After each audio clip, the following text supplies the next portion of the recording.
मुझे खाना बनाना पड़ रहा है। आजकल उसे बाजार जाना पड़ रहा है क्योंकि उसका भाई बीमार है।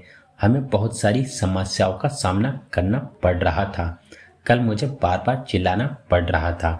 तो गैस इस तरह के सेंटेंसेस जो कि अक्सर हमें हमारी डेली लाइफ में कभी ना कभी जरूर बोलने पड़ जाते हैं, जिनमें कि हमें बोलना होता है पढ़ रहा है, पढ़ रही है, पढ़ रहे हैं, पढ़ रहा था, पढ़ रही थी, पढ़ रहे थे।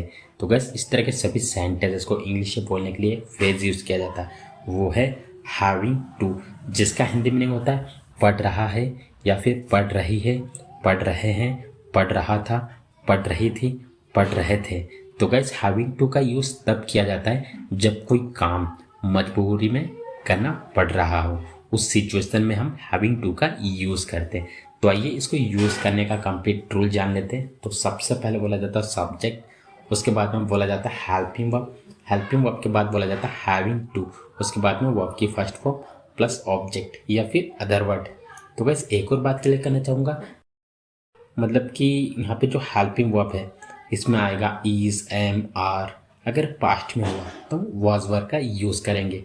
तो आइए आप कुछ एग्जांपल्स लेते हैं ताकि इसे और बेटर तरीके से सीख सके। मुझे खाना बनाना पड़ रहा है। I am having to cook food, I am having to cook food. आज उसे बाजार जाना पड़ रहा है क्योंकि उसका भाई बीमार है। She is having to go to market today because her brother is ill. She is having to go to market today because her brother is ill. हमें बहुत सारी समस्याओं का सामना करना पड़ रहा था। We were having to face a lots of problem. मुझे बार बार चिल्लाना पड़ रहा था। Yesterday I was having to shout again and again. Yesterday I was having to shout again and again. मुझे यह काम करना पड़ रहा है। I am having to do this work. I am having to do this work. अब बचा ही क्या है बोलने को, अब बचा ही क्या है समझने को, अब बचा ही क्या है बेइज्जती करने को, अब बचा ही क्या है तुमसे बात करने को। तो गैस इस तरह के सेंटेंसेस जो कि अक्सर हमें हमारी डेली लाइफ में कभी ना कभी जरूर बोलने पड़ जाते हैं। आई एम श्योर आप लोगों ने भी इस तरह के सेंटेंसेस अपनी डेली लाइफ में जरूर यूज़ किया होगा और सुना भी होगा। सो डोंट वरी गैस, आज की इस वीडियो में हम लोग सीखने वाले हैं कि इस तरह के सभी सेंटेंसेस को इंग्लिश में कैसे बोला जाता है। तो गैस इस तरह के सभी सेंटेंसेस को इंग्लिश में बोलने के लिए हम जिस फ्रेज का यूज़ करते हुए नाउ व्हाट हैज़ लेफ्ट, जिसका हिंदी मीनिंग होता है अब बचा ही क्या है या फिर अब क्या बचा है। तो गैस चलिए इसको स्ट्रक्चर में कैसे यूज़ किया जाता है देखते हैं। तो सबसे पहले बोला जाता है now what has left to verb की first form plus other word, और लास्ट में क्वेश्चन मार्क लगाना ना भूले अगर आप राइटिंग कर रहे हो तो आइए गैस कुछ एग्जाम्पल्स लेते हैं ताकि इसे और बेटर तरीके से सीख सके। अब बचा ही क्या है बोलने को या फिर बोलने को अब बचा ही क्या है। Now what has left to speak, now what has left to speak. अब बचा ही क्या है समझने को या फिर समझने को अब बचा ही क्या है। Now what has left to understand, now what has left to understand. अब बचा ही क्या है बेइज्जती करने को या फिर बेइज्जती करने को अब बचा ही क्या है। Now what has left to insult, now what has left to insult. अब बचा ही क्या है तुमसे बात करने को या फिर तुमसे बात करने को अब बचा ही क्या है। Now what has left to talk to you, now what has left to talk to you. अब बचा ही क्या है खोने को या फिर खोने को अब बचा ही क्या है। Now what has left to lose, now what has left to lose. अब बचा ही क्या है इस दुनिया में जीने को या फिर जीने को अब बचा ही क्या है इस दुनिया में। Now what has left to live in this world.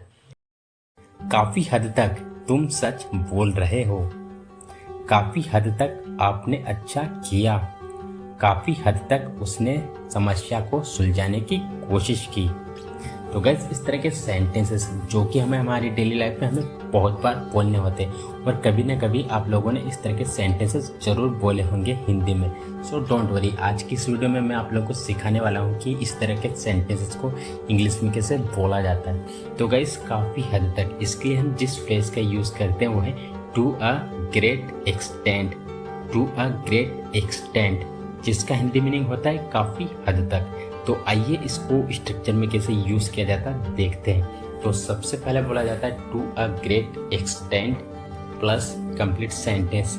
तो गैस यहाँ पे कंप्लीट सेंटेंस आपका किसी भी टेंस में हो सकता है, ये आपके ऊपर डिपेंड करता है कि आपको बोलना क्या है। तो आइए यहाँ पे कुछ एग्जांपल्स लेते हैं ताकि इसे और बेटर तरीके से सीख सके।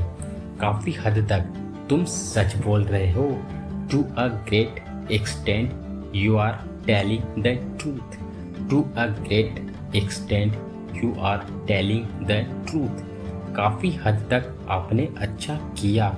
To a great extent you did pretty well.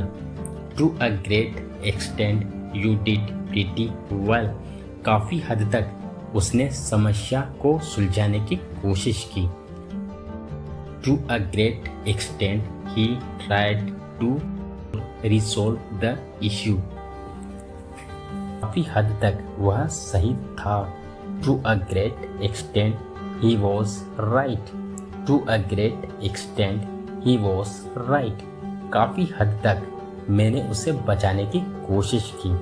To a great extent I tried to save her. To a great extent I tried to save her. वो तो कब का चला गया, मैंने तो कब का खा लिया। उसकी तो कब की हो गई शादी, मैंने तो कब का कर लिया। तो गाइस इस तरह के सेंटेंसेस जो कि अक्सर हमें हमारी डेली लाइफ में बोलने होते। तो आज की इस वीडियो में हम लोग सीखने वाले हैं कि इस तरह के सभी सेंटेंस को इंग्लिश में कैसे बोला जाता है, जिनमें कि हमें बोलना होता है कब का, कब की, कब के।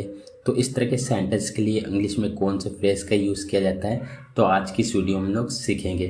तो गाइस सबसे पहले तो मैं आप लोगों को एक बात बता दूँ, इस तरह के सेंटेंसेस में कब का, कब की, कब के का मतलब होता है बहुत देर का या फिर बहुत देर पहले। अगर मैं कहूँ कि मैंने तो कब का खा लिया, तो यहाँ पर मेरा एक्चुअल कहने का मतलब है मैंने तो बहुत देर का खा लिया या फिर मैंने तो बहुत देर पहले खा लिया।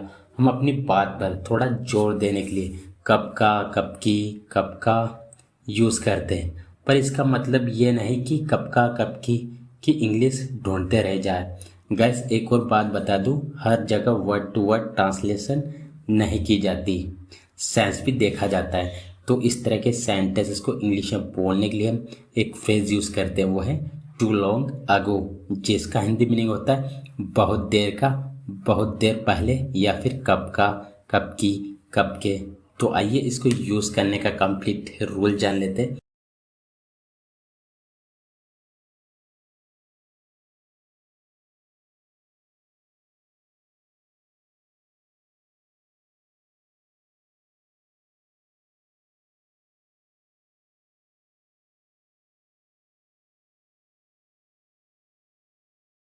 कुछ एग्जाम्पल्स ले लेते हैं ताकि इसे और बेटर तरीके से सीख सके। वो तो कब का चला गया या फिर वो तो बहुत देर पहले चला गया या फिर वो तो बहुत देर चला गया, मतलब तो बहुत देर का चला गया। तो इसकी इंग्लिश होगी ही वेंट टू लॉन्ग अगो।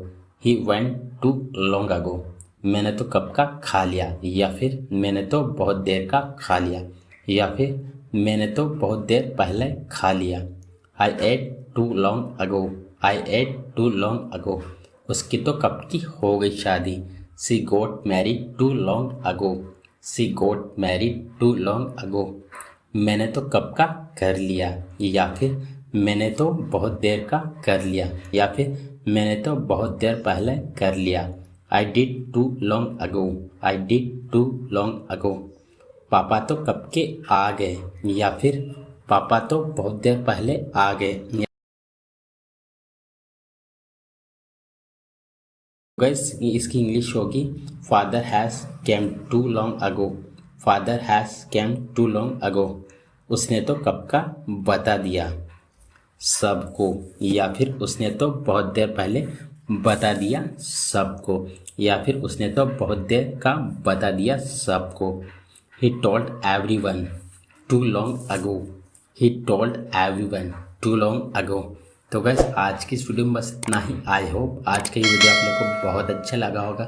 अगर आज का ये वीडियो आप लोग को अच्छा लगा गाइस तो वीडियो को लाइक करें। अगर आप हमारे चैनल पर पहली बार आओ तो वीडियो को लाइक और चैनल को सब्सक्राइब करना ना भूलें। मिलते हैं एक ऐसे शानदार वीडियो में। Till then take